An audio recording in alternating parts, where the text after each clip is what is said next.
Hello friends, welcome to Aishwarya diaries. இன்றைக்கி நான் வந்து பார்ப்பீங்கன்னா உங்களுக்காக ஒரு ஒரு 5 முக்கியமான விஷயங்கள். இந்த 5 விஷயம் பண்ணால் நீங்கள் ஹேர் வாஷுக்கு அப்புறம் பண்ணுற ஒரு 5 விஷயத்தினால கம்பல்சரி நீங்கள் அந்த 5 விஷயத்தை பண்ணுவீங்க. அந்த 5 விஷயத்தில் பண்ணுற ஒரு சில மிஸ்டேக்கை நீங்கள் வந்து சரி பண்ணிக்கிட்டாலே உங்களுக்கு ஹேர் பிரேக் ஆகாது, ஹேர் ஃபால் ஆகாது. ஹேர் ரொம்ப ஃபாலாக இருக்குது அப்படின்ற இடத்துல இருந்து கொஞ்சம் வந்து ரெடியூஸ் பண்ணிக்க முடியும். கொஞ்சம் தான் வந்து கொட்டுது அப்படின்ற அளவுக்கு மாற்றத்தை வந்து நம்மளால் கொண்டு வர முடியும். ஸோ நம்ம அந்த 5 விஷயம் என்னதுன்றதை ஒன் பை ஒன் பார்க்கலாம். முதல் விஷயம் என்னதுன்னு பார்த்தீங்கன்னா, நீங்கள் ஹேர் வாஷுக்கு முன்னாடி ஒரு 15 ஆர் 30 ஆர் 1 ஹாராவது நீங்கள் ஹேர் ஆயில் வந்து அப்ளை பண்ணுங்கள். உங்கள் வீட்டிலே இருக்கிற எந்த ஆயிலாக இருந்தாலும் சரி, லைக் நார்மலாக நான் கோகனட் ஆயில் நான் யூஸ் பண்ணுறேன், கேஸ்டர் ஆயில் யூஸ் பண்ணுறேன், இல்லை நான் ஆல்ரெடி வந்து வீட்டில் வந்து காய்ச்சி வச்ச ஏதோது நீங்கள் யூஸ் பண்ணுவீங்க இல்லையா, லைக் ஹெர்ப்ஸ் போட்டு நீங்கள் வச்சுருப்பீங்க, அந்த மாதிரி ஆயில் நீங்கள் யூஸ் பண்ணாலும் ஒரு 30 நிமிஷம், 1/4 மணி நேரம், 1 மணி நேரத்துக்கு முன்னாடி அப்ளை பண்ணிடுங்க. அப்ளை பண்ணதுக்கு அப்புறமா நீங்கள் ஹேர் வாஷ் பண்ணிங்கன்னா உங்களுக்கு வந்து தண்ணி வந்து லைக் நீங்கள் சீவக்காய் யூஸ் பண்ணாலும் சரி, இல்லை ஷாம்பு யூஸ் பண்ணாலும் சரி, முடி வந்து வேர்லேருந்து கொட்டாது. இதே நீங்கள் ஹேர் வாஷ் பண்ணாமல் ட்ரையாக நீங்கள் வந்து ஹேர் வாஷ் பண்ணும்போது நீங்கள் இதை நல்லாவே உங்களால் கண்கூடாக பார்க்க முடியும். முடி வந்து வேர்லேருந்து வேறாக கொட்டும்.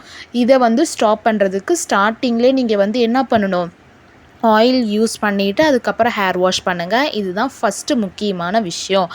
ரெண்டாவது என்னதுன்னு பார்த்தீங்கன்னா, நீங்கள் ஹேர் வாஷ் பண்ணி முடித்ததுக்கப்புறம் வீட்டில் ஏதோ டிஷர்ட் இருந்துச்சுன்னா அந்த டிஷர்ட்டை வந்து பார்த்தீங்கன்னா நல்லா காட்டனாக இருக்கணும், பாலிஸ்டராக இருக்கக்கூடாது. அந்த டிஷர்ட்டை நல்லா நீங்கள் வந்து ஹேரில் போட்டிங்கன்னா தலையில் இருக்கிற முக்கால்வாசி தண்ணி வந்து அது முழுக்க வந்து உறிஞ்சிரும்.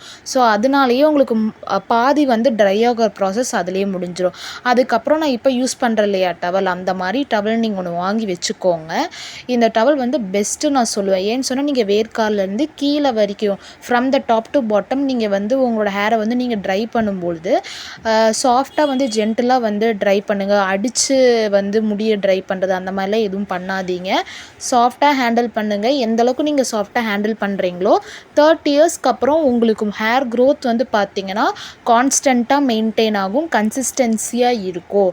ஸோ இப்போ வந்து நீங்கள் அந்தமாதிரி ஹார்ஷாக எந்த விதமான பொருளையும் கொடுத்து நீங்கள் அதை ரொம்ப நீங்கள் வந்து ஹார்டாக நீங்கள் ட்ரீட் பண்ணாதீங்க உங்கள் ஹேரை. ஸோ இதுதான் ரெண்டாவது விஷயம்.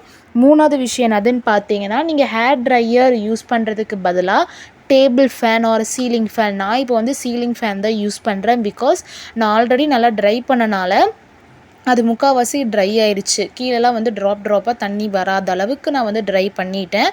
மீதி வந்து பார்த்திங்கன்னா நான் க்ரன்ச்சீஸும் போட்டுப்பேன். அதுக்கப்புறம் வந்து பார்த்திங்கன்னா அப்படியே ஃபேனில் அப்படியே விட்டுருவேன். அதுவே வந்து காஞ்சிரும்.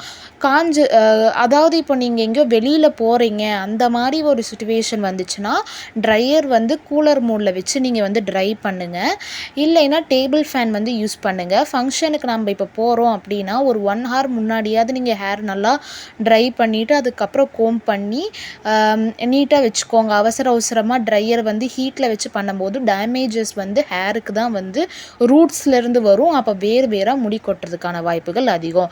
ஸோ ட்ரையர் வந்து யூஸ் பண்ணுங்கள், பட் கூலர் மோடில் வச்சு யூஸ் பண்ணுங்கள். ஆர் நீங்கள் வீட்டில் வந்து நார்மல் டேஸில் தான் இருக்கிறோம் அப்படின்னா நீங்கள் ceiling fan or table fan வந்து கம்பல்சரி ஒன்று வச்சுக்கோங்க. இல்லைன்னா ஈஸியான ஒரு விஷயம், வெயிலில் வந்து முடியை காய்வேங்க. அது அந்த மாதிரியான ஒரு பெனிஃபிட் வேறு எதுலேயுமே இருக்காது. வெயிலில் வந்து காய வச்சாலே ஒரு 5 நிமிஷம் கூடி வந்து இருக்காது அது வந்து காயறதுக்கான டைம். ஸோ வெயிலில் காய்வீங்க, பெஸ்ட் ஐடியா அது ஒன்று தான். நாலாவது விஷயம் என்னதுன்னு பார்த்தீங்கன்னா, முடியை வந்து ஒரு சிலர் அடித்து வந்து துணி துவைக்கிற மாதிரி வந்து தோட்டுவாங்க. அந்த மாதிரிலாம் வந்து ட்ரை பண்ணாதீங்க. அது ரொம்ப முடி வந்து கட் ஆகும், நடுவுலையே பிரேக் ஆயிரும். அது ரொம்ப டேமேஜ் வந்து உங்கள் முடியை பண்ணிடும். ஸோ அந்த மாதிரி விஷயத்த தயவு செய்து பண்ணிடாதீங்க. முடியை சாஃப்டாக ஹேண்டில் பண்ணுங்கள். அதை பேபி மாதிரி நீங்கள் ஹேண்டில் பண்ணாதான் 30 இயர்ஸ்க்கு அப்புறம் முடி உங்கள் பேச்சை கேட்கும். இப்போது நீங்கள் சாப்பிட்ற ஒவ்வொரு ஃப்ரூட்ஸ் அண்ட் வெஜிடபிள்ஸ் எல்லாமே வந்து ஹேர் க்ரோத்துக்கு ரொம்ப நல்லது. இப்போ தான் அது எடுத்துக்கும். 30 இயர்ஸ்க்கு அப்புறம் நீங்கள் அது எடுத்துக்கணுன்னா அது எடுத்துக்காது, அது கேட்காது. ஸோ கேட்கக்கூடிய டைம்லேயே நீங்கள் அதுக்கான கொடுக்குற எல்லா நியூட்ரிஷனும் இப்போயே கொடுத்தீங்கன்னா உங்கள் முடி வந்து நல்லா ஒயிட் ஹேர் வராமல் நல்லா பிளாக்காக டார்க்காக உங்களுக்கு வந்து வளரும்னு வச்சுக்கோங்களேன். அதான் மெயின் சீக்ரெட். அதுக்கப்புறம் வந்து பார்த்திங்கன்னா 5th வந்து நீங்கள் ஷாம்பூஸ் வந்து யூஸ் பண்ணுறீங்க, யூஸ் பண்ணுங்கள் இல்லைன்னு சொல்ல. பட் வாரத்துக்கு ஒரு 2 to 3 டேஸ் தான் வந்து ஹேர் வாஷ் சில பேர்லாம் பண்ணுவாங்கனால பார்த்திங்கன்னா 2 or 3 டைம்ஸ் தான் நான் பண்ணுவேன். 3லாம் ரொம்ப வெளியில் எங்கேயோ போகிறோம் ஃபங்க்ஷன் டைமாக இருக்குன்னா தான் 3 to 4 தடவை குளிப்பேன் தலைக்கு. இல்லாத டைமில் 2 to 1 டைம் தான் நம்ம வந்து தலைக்கு வந்து வாஷ் பண்ணுவோம். அந்த டைமில் ஒரே ஒரு தடவை வாஷ் பண்ணுறோம், அதை நீட்டாக வாஷ் பண்ணணுன்னுக்காக நான் சீவக்காய் தான் யூஸ் பண்ணுறேன். இது வந்து ஹோம்மேட் சீவக்காய் தான், எங்கள் அம்மா வந்து ப்ரிப்பேர் பண்ணி தராங்க. அந்த சீவக்காய் போட்டு தான் நான் வந்து குளிக்கிறேன். உங்களுக்கு இன்க்ரீடியன்ஸ் வேணும் அரைக்கிறது எப்படி அப்படின்னாலுமே உங்களுக்காக நான் ஒரு வீடியோ வந்து அப்லோட் பண்ணுறேன். அண்டு நான் வந்து பார்த்திங்கன்னா இந்த தலை குளிக்கிற டைமில் ஃபேஸு, ஹேண்டு, லெக்ஸு எல்லாத்துக்கும் வந்து பார்த்திங்கன்னா ஒரு பொடி வந்து வச்சுருக்கேன், குளியல் பவுட்ரு மாதிரி தான். அதுவும் யூஸ் பண்ணி தான் வந்து குளிப்பேன். வாரத்துக்கு ஒரே ஒரு தடவை மட்டும் அப்படி குளிக்கும்போது ஒரு சில பெனிஃபிட் வந்து பார்த்திங்கன்னா சீக்கிரமாக உங்களால் பார்க்க முடியாது. பட் 6 மந்த்து அந்த மாதிரி கண்டினியூஸாக கன்சிஸ்டன்சியாக யூஸ் பண்ணும்போது நல்ல ரிசல்ட் தரும். எனக்கு ஸ்கின் வந்து பார்த்திங்கன்னா நல்லா எனக்கு க்ளோ ஆச்சு. இந்த வீடியோவில் நான் எந்த விதமான ஃபில்டரும் நான் வந்து கொடுக்கவே இல்லை, ஃபில்டர் பண்ணாமல் தான் நான் வந்து போட்டிருக்கேன், நல்லா பாருங்கள். அண்ட் ஹேரும் வந்து பார்த்திங்கன்னா நல்லா அந்த எண்ணெய் அண்ட் சீவக்காய் நான் யூஸ் பண்ணுறதா இந்தளவுக்கு பிளாக்காகவும் இருக்குது அண்டு ஸ்ட்ராங்காகவும் இருக்குதுன்னு வச்சுக்கலாம். சீவக்காய் ஸ்டார்டிங் யூஸ் பண்ணும்போது ஹேர் வந்து ட்ரையாக தான் இருக்கும். நீங்கள் யூஸ் பண்ண தான் முடி அதுக்கு அடாப்ட் ஆகி உங்கள் முடி வந்து மாறும். பிகாஸ் நான் யூஸ் பண்ணுற சீவக்காயில் வந்து பார்த்திங்கன்னா நுரையே வராது. ஸ்டார்டிங்கில் அப்படி தான் இருக்கும். பட் போக போக முடி அதோட அந்த சீவக்காவோட பேச்சை கேட்க ஆரம்பிச்சிச்சுன்னா சூப்பராக வந்து ஒர்க் அவுட் ஆச்சு. பட் டைம் எடுக்கும். டைம் எடுக்க தான் நேச்சர் அப்படின்ற ஒரு விஷயம், இயற்கையாக ஒரு விஷயம் உங்களுக்கு வேணும்னா அதுக்கான டைம் எடுக்கும்.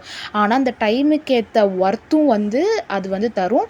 நான் வந்து காமிக்கிறேன் பாருங்கள், முடி ரொம்ப ரொம்ப கம்மியாக தாங்க கொட்டும். நான் பண்ணுற எல்லா டிப்ஸும் நீங்கள் வந்து ஃபாலோ பண்ணுங்கள். இந்த மாதிரி நிறைய வீடியோ வேணும்னா கம்பல்சரி கமெண்ட் பண்ணுங்கள், சப்ஸ்கிரைப் பண்ணி வச்சுக்கோங்க. அப்போ தான் நான் போகிற எல்லா வீடியோ உங்களுக்காக வரும். Thank you for